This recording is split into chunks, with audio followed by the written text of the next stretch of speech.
Namaste, Vinit.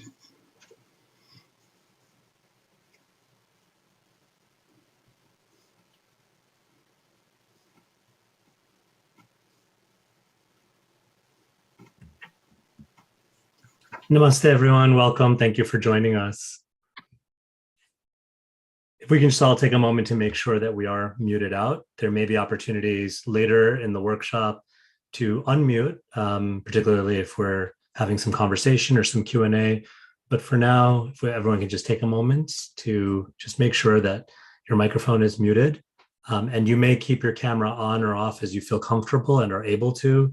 But again, particularly when we have some opportunity for some group discussion or small group discussion, we want to ask, if at all possible, to have your cameras on for a richer discussion.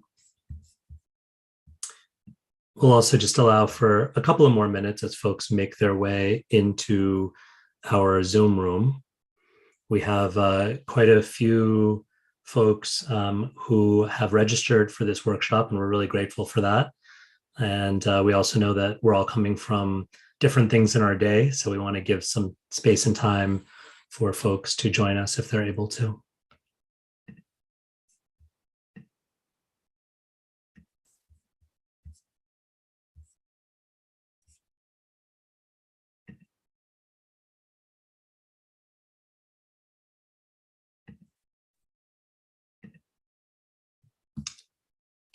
So I'd like to take this opportunity to again welcome everyone, and of course to welcome our special guest. And I'll just say a few words about Gopal Patel, our guest speaker, just to give us some context. And we're so excited that he's able to be here with us. For those of you who may be newer to our program, my name is Vineet Chander, and I serve as an assistant dean in the Office of Religious Life here at Princeton University. On behalf of the Hindu Life program, which I direct here at Princeton, I am delighted to introduce our guest presenter this evening, Mr. Gopal D. Patel. Gopal is a faith-based environmental activist, campaigner, and consultant. For more than a decade, he has spearheaded environmental initiatives that engage religious communities and leaders across the world in India, East Africa, Europe, and North America. He is co-founder and director of Bhumi Global, which is a nonprofit organization that works to educate and mobilize Hindu communities globally for environmental action. He is co-chair of the United Nations Multi-Faith Advisory Council and is a member of the advisory board to the UN Decade on Ecosystem Restoration. He also serves on the board of Interfaith Power and Light and is an advisor to the WWF Beliefs and Values program. Born and raised in England, Gopal studied computer science at Oxford Brookes University and then went on to complete a master's in humanities at King's College in London. He previously served as students' chaplain at Imperial College London and also worked as a program director at the Oxford Centre for Hindu Studies. In fact, it was at the Oxford Centre that Gopal first helped to develop Bhumi Global, then under the name Bhumi Project. Gopal is a recognized global leader in the faith-based environmental movement and has been honored for his work by the late Prince Philip at Buckingham Palace. He has spoken at the White House under President Obama, and he has been an advisor on religion and sustainable development at the United Nations. His writings have been featured in the Washington Post, the Wall Street Journal, and CNN. He contributed a chapter to the edited volume, Hindu Approaches to Spiritual Care, published in 2019, and most recently contributed to a publication by the Vatican celebrating the environmental leadership of Pope Francis. He currently lives in the New York City metro area. On a personal note, Gopal is a friend and colleague whom I've had the pleasure of collaborating with on a number of projects related to Hinduism, ecology, and social justice. I am now so delighted to turn things over to Gopal for tonight's insightful workshop. Let's give him a big, warm welcome.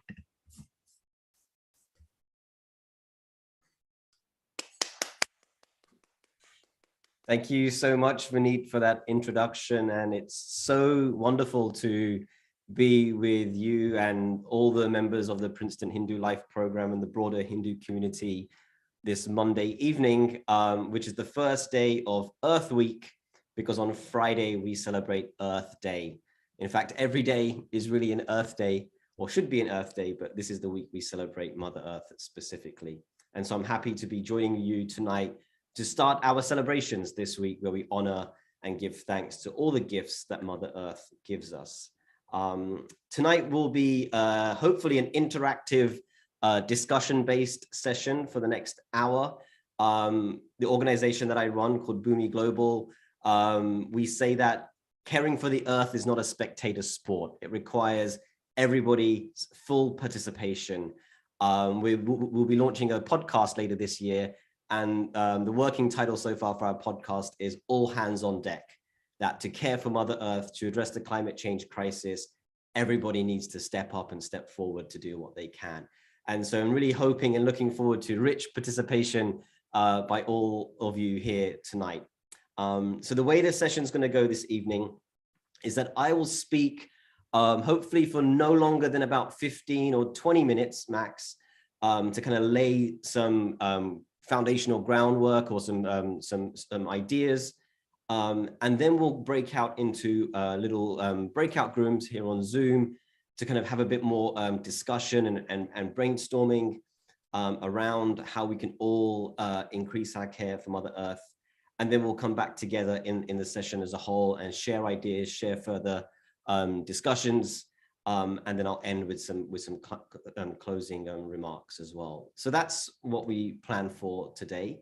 It would be great to know where you're all calling in from. So if you are able to, please do put who you are and where you are and what you do, and anything else that you think may be of interest for us in the chat box, so we know where you're calling in from. And if you can put on your videos at some point, that'd be great as well, because it's always nice to see people's lovely smiling faces.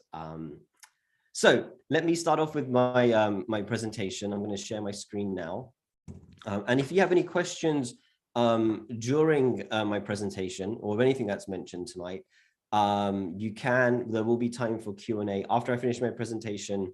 Before we do the breakout groups, we'll pause for a couple of minutes to see if there are any questions or comments before we continue on. So let me see if I can get this right. Share my screen. Vineet, you'll have to tell me if this is visible. Thumbs up. Yep, Good. Great, fantastic. All right, so so here we are, exploring Hindu texts as guides for environmental action, Green Dharma. Okay, let's see, where we go. Okay, and so as I said, the session today is really for, I really want to offer some framings and some ideas to help us think about in our own lives, in our own communities, how we could become more environmentally friendly, how we could increase our action, our activism, our advocacy, and our care for the earth. And so that is what these remarks will be, that I'll be sharing over the coming minutes. Okay, let me see if it gets ready. I thought it'd be nice to start with a little short, I wouldn't say a prayer, but a verse from the Srimad Bhagavatam to kind of set the tone for tonight. This one reads that the ether, the air, the fire, water, the earth, the planets, and all creatures, all directions, trees and plants, rivers and seas, that they are all organs of God's body. And that remembering this, a devotee respects all species. And I thought that was a beautiful way to start tonight's session, that the understanding that everything is sacred, everything is connected to the body of God. And then as devotees of God, that we have a responsibility to care for all of these species, and not just the animals, but also the plants and the trees, the rivers and the oceans. Everything is all connected and all sacred and all divine. And I think that's a beautiful way to envision or imagine and understand the natural world. But we do know that there is an environmental crisis going on right now. And I want to share a little bit, just so we're all on the same page, about what is happening to our sacred Mother Earth right now. The first major issue that's going on, and I'm sure we're all familiar with this, is that of climate change. And I'm not going to get into too much detail because I'm sure we're all aware of the science, or we can all go away and read up on the science and the impacts and the effects of climate change. But in essence, climate change is caused by the burning of fossil fuels, which release carbon dioxide into the atmosphere, which then warm the planet significantly. And this has been going on really since the late 1800s, starting with the Industrial Revolution from the country where I was born in the United Kingdom, I think in the city of Birmingham, actually in the Midlands. And so since then, since the late 1800s, we've been burning fossil fuels significantly, and especially in the last 50 to 70 years on a, at an exponential level. And the warming of the planet, what that does is that it fundamentally changes and shifts ecosystems and the natural world. And so what we will experience going forward, and even we experience today, are extreme and erratic weather patterns and conditions, increasing droughts, wildfires, and crop failures in all parts of the world. And because of these environmental pressures on societies, on people, we are now starting to see civil unrest, refugees, and migration of people because they are fleeing or they are fighting over natural resources or the lack thereof. One of the most, unfortunately, one of the most popular examples of this is that the conflict in Syria, when it started now many, many years ago, Syria underwent 3 years of record drought, which had caused internal displacement and pressure on people. And so when the conflict happened, there was already a level of angst in society there. And you see that also in South America with migration due to climate change. And even here in the United States, you're now seeing and hearing of people moving away from certain parts of the country because they know that in the next 20 to 50 years, their land will be covered by the ocean, or that insurance companies won't insure their property, or that they know that it's not going to be a good place to live in a couple of generations' time. And so you're seeing also, even here in the United States, climate migration happening. So that's climate change, the burning of fossil fuels that raises the temperature of the planet. The second issue, which doesn't get as much attention, but is equally as important, is what is called the biodiversity crisis or biodiversity loss. Biodiversity is a fancy way of saying the natural world, as I talked about earlier in that quote from the Bhagavatam, the animals, the birds, the plants, the trees, the oceans, everything that is natural and wild, we call biodiversity or biodiverse. And what has happened since the 1970s is that we have seen a 2/3 decline in all species all over the world. Now, in nature, there's a natural rate of extinction that takes place due to just natural circumstances. But again, since the 1970s, we've seen a rate of extinction which is about 100 to 1,000 times what is normal. So the species and wildlife is being degraded at an unbelievable level. A couple of examples just to like paint a picture, and not a very nice picture, is that here in the United States or in North America, over the last 50 years, over 3 million birds have been lost to biodiversity loss. In Latin America and the Caribbean, 94% of all biodiversity has been lost since 1975. And so what we've been seeing since the 1970s is, in addition to climate change, is that the very fabric of life, our oceans, our trees, our mountains, the animals and the insects have all been dying off at an unbelievable rate. And this, unfortunately, is caused, again, just as climate change is, biodiversity loss is caused by human behavior, by us encroaching or over-exploiting natural lands and natural resources, polluting oceans and rivers and other lands. And climate change as well does affect biodiversity and biodiversity loss as well. And so these are two of the biggest environmental crises that the world is facing right now. And it's a little bit worrying. And we have to ask ourselves, how do we feel when we see and we hear and we know what is going on around us? It's not, I'll be honest, it's not a great feeling. It's not good knowing that this is the world that we have created and this is the world that is coming.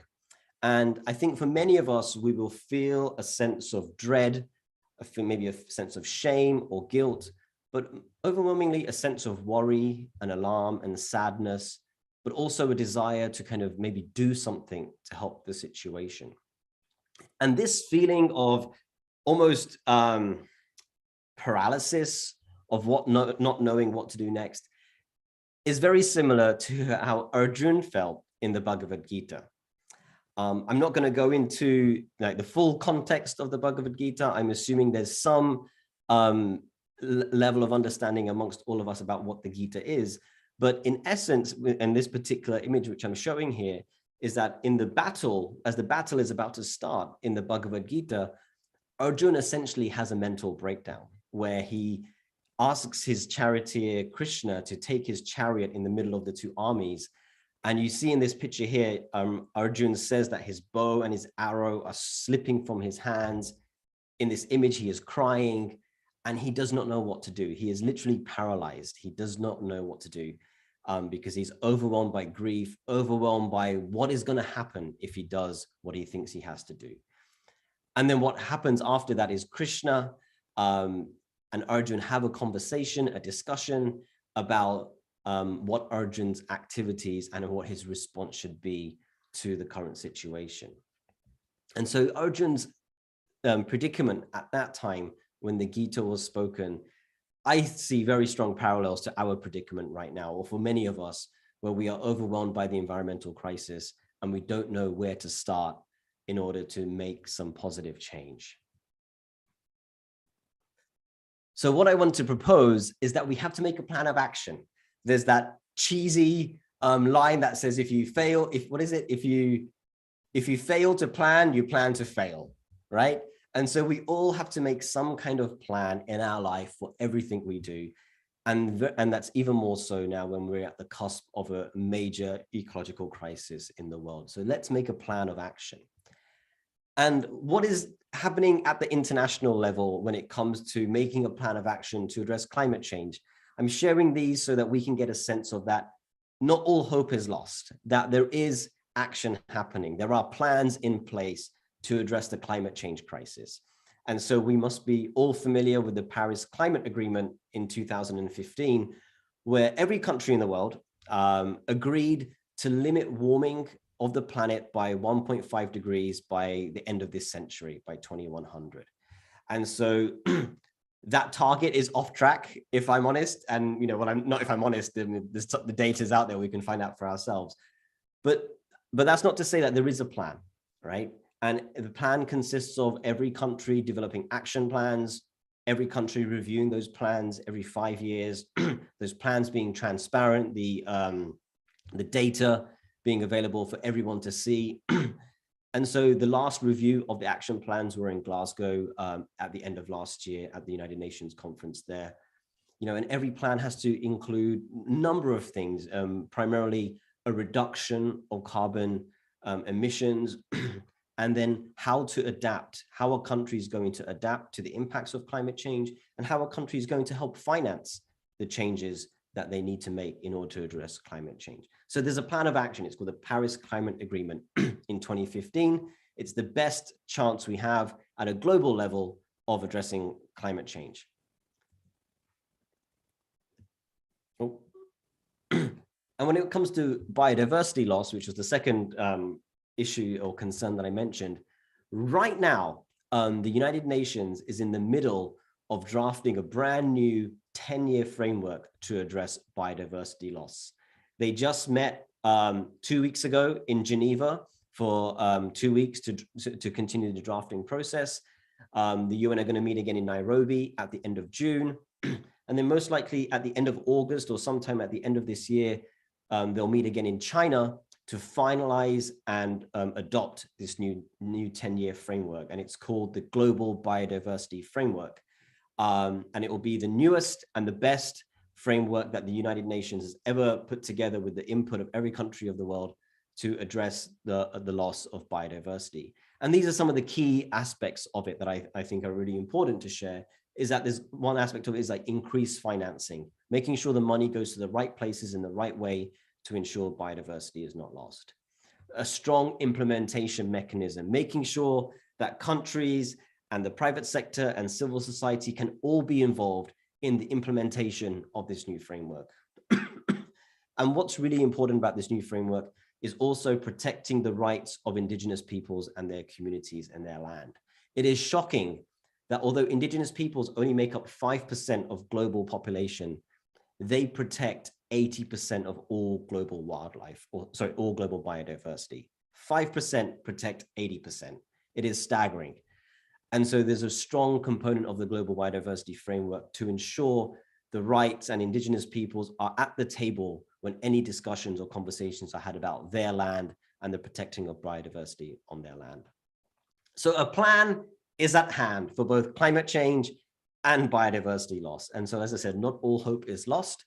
We can still turn the tide, turn the ship, and move in the direction where the earth can restore and replenish herself and provide abundance for all.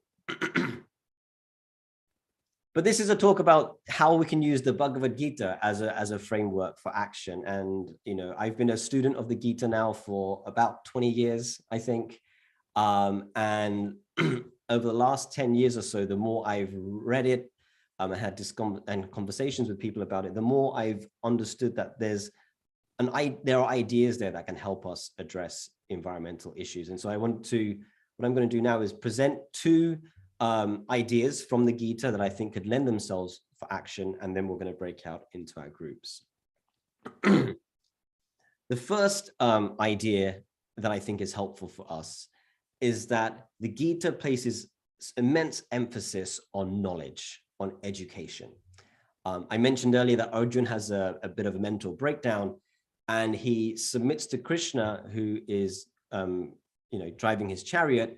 Arjun says that I am now your student, you're my teacher, please tell me what to do. So immediately a scenario is set up where Arjun is receiving knowledge and Krishna is giving knowledge. And what happens in the Gita is like there is a progression of knowledge. It is not that Krishna gives Arjun everything he needs to know in like the first 5 minutes, and then they go and do something else. No, Krishna understands the mind and the heart of Arjun. And so therefore he slowly gives and shares knowledge to Arjun so that he can progressively understand higher and more important truths. Very much like as we go through school and then high school and university, there is a progression of knowledge, right? We don't teach algebra to 2-year-olds because they don't understand it. So there's a progression of knowledge in our life. And also in the context of the Gita, there's a progression of knowledge throughout the text. And a progression of two different types of knowledge, not just spiritual knowledge, but also material knowledge as well. Krishna gives a sense of spiritual reality, of spiritual truths, an understanding of the self, an understanding of God, an understanding of the nature of reality. But Krishna also gives an understanding of how to act in the world. Krishna gives an understanding of what is good behavior, what is destructive behavior, what is behavior that uplifts, what is behavior that degrades us as individuals. And so there are different kinds of knowledge available there in the Gita. And there's I find it really interesting because Arjun is a warrior, that Krishna uses this phrase in the 4th chapter in the 42nd text where he says, use the sword of knowledge or the weapon of knowledge to cut down any ignorance that you may have. And so that is the power of knowledge according to the Bhagavad Gita. And so when it comes to the environmental issues that we're talking about today, knowledge is key. We live in an age of disinformation where truths are untruths and untruths are truths. But using the Gita as our guide, can we cut through all the rhetoric and really get to the heart of the truths around what is going on with our planet, with the environment, and our impact on it? So knowledge is such an important aspect if we are to make any kind of action plan when it comes to caring for the earth. The second idea is that of devotion. Really in the Gita, I was thinking about it today, the story of the Gita as a text, it doesn't work if there is no love and if there's no relationship between Krishna and Arjun. That is so fundamental to the Gita's beauty that they start off, initially they're friends outside of the Gita in the Mahabharata. And then in the Gita, Krishna takes a lower position and offers to drive Arjun's chariot. And then by the end, Krishna reveals himself to be the supreme Godhead, the supreme person, and Arjun submits himself to be his disciple. And so love and relationship, care and respect are such a intrinsic part of the Bhagavad Gita, and it doesn't work without it. And I would say that when it comes to us addressing environmental issues, we have to have this love, we have to have this relationship, we have to have this respect for the natural world, for the environment, if we are to make our own action plans and try to do what we can to protect Mother Nature. Krishna says that life is an offering, you know, and I find that really beautiful. He says that always think of me, become my devotee. He says, whatever you do, whatever you eat, whatever you offer, do that as an offering to me. So Krishna is really saying here that life is meant for serving. And he says we can all do something. There is a beautiful couple of verses in the 12th chapter between text 6 and 12, where Krishna tells Arjuna, you know, this is the highest form of spirituality. But if you can't do that, here's something else you can do. And if you can't do that, here's something else, and here's something else, and here's something else. He's not giving Arjuna black or white options. He's not saying either do this or do nothing. He's saying there are different levels, because people are at different levels of different parts in their life, different levels of intellect and consciousness. And so everybody has a role to play. We can all do something. And so devotion, love, and I think if we were to examine our own lives, you know, love is the root of all action, right? The love we have for our family members, for our partners and children, the love we have for our country, even the love we may have for our profession. It is a connection that drives action. And so therefore, I want to offer that a connection of love and relationship with the natural world, with the earth, is what should be driving our desire to heal Mother Earth. So that's my offering, that the Bhagavad Gita offers a framework for environmental action. And I want to say, let's focus our minds when we go into our breakout rooms towards 2030, over the next 8 years or so. What can we do over the next 8 years by 2030, armed with knowledge, armed with devotion, just as in the Gita, to really uplift ourselves and our communities to take better care of the environment?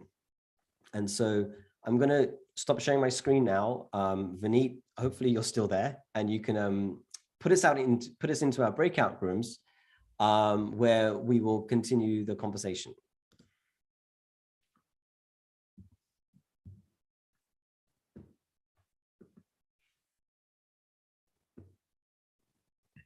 Thanks, Gopal. I'm going to go ahead and put us into breakout rooms. This may just take a minute or two. I know some folks may be following us along in a situation where, you know, they've dialed in and they can't quite participate in the breakout room. If that's the case, please let me know. But otherwise, you will get a message that just prompts you to go into a breakout room. And we're dividing into 2 rooms. Is that right, Gopal? I think so. Yeah, I think that'd be good.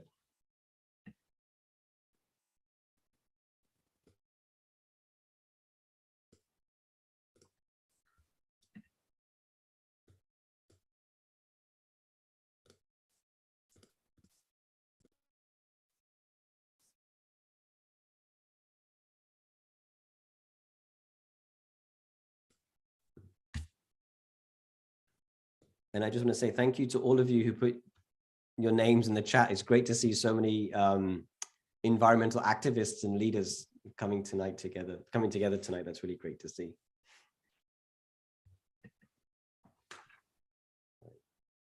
Thank you, Vineet. So we'll be in our groups now.